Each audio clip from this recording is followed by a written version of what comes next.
Ini kedoliman sangat merajalela. Sangat merajalela. Padahal doa al-madlum ini mustajab. Doa orang yang didolimi itu kabul walaupun dia bukan Islam. Doa yang didolimi ini kan macam-macam. Bisa kita dolim terhadap saudara kita sendiri.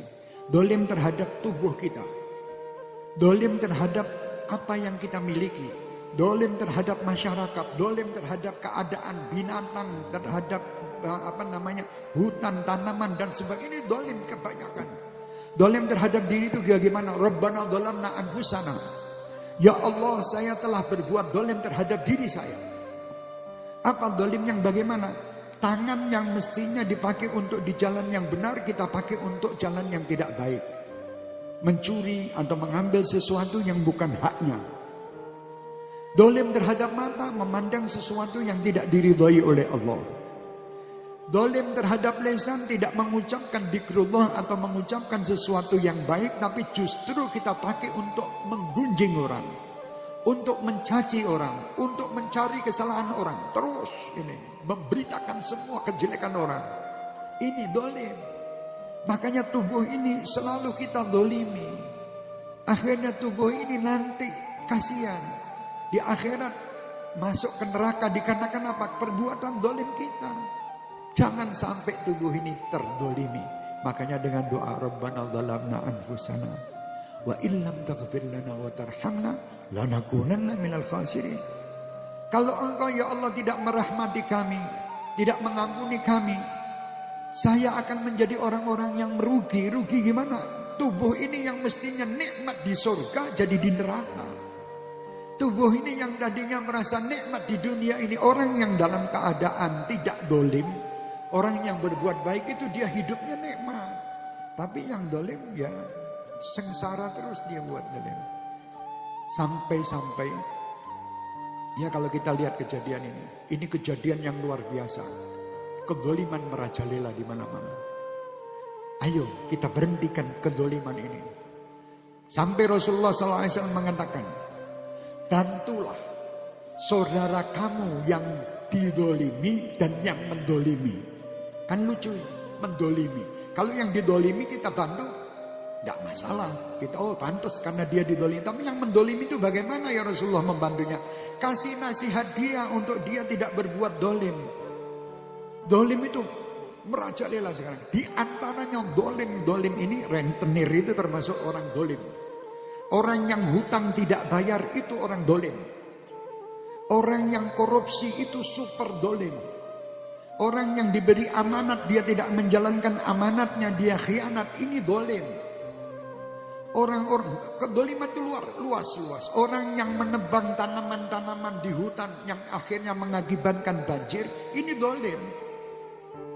Dolim, banyak kedoliman yang ada. Pernah satu terjadi, saya mendengar di salah satu kiriman orang mengirim saya lewat WA. Dia mengatakan seandainya corona ini akan diselesaikan oleh Allah dengan segera, apa yang akan kalian lakukan setelah ini? Apakah kalian masih tetap akan meninggalkan sholat 5 waktu? Apakah kalian masih tetap akan durhaka kepada orang tua? Apakah kalian masih tetap akan memutus tali silaturahmi? Apa kalian tetap akan makan hasil riba? Apakah kalian akan terus dolim? Kalau sudah Allah menyelesaikan ini, apa yang akan Anda niatkan saat ini setelah virus corona ini selesai? Ini niat diatur dari sekarang. Sampai-sampai kata beliau, ini kejadian-kejadian adalah kedoliman yang sangat merajalela.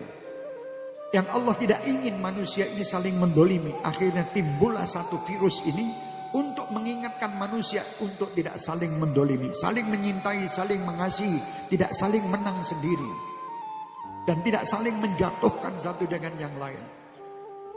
Contoh yang terjadi di beberapa negara konflik, berapa juta manusia yang meninggal di Iran, di Irak, di Syria, di Yaman, di Palestina.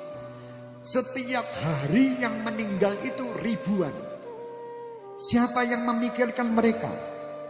Ada yang terus orang itu bingung untuk memikirkan mereka supaya tidak sampai mati 1000. Tapi kalau sekarang ini yang kena mati 1 kena corona, dunia semua memikirkan itu. Satu orang meninggal kena COVID-19, COVID-19. Kena itu. Itu semua berita tentang orang satu.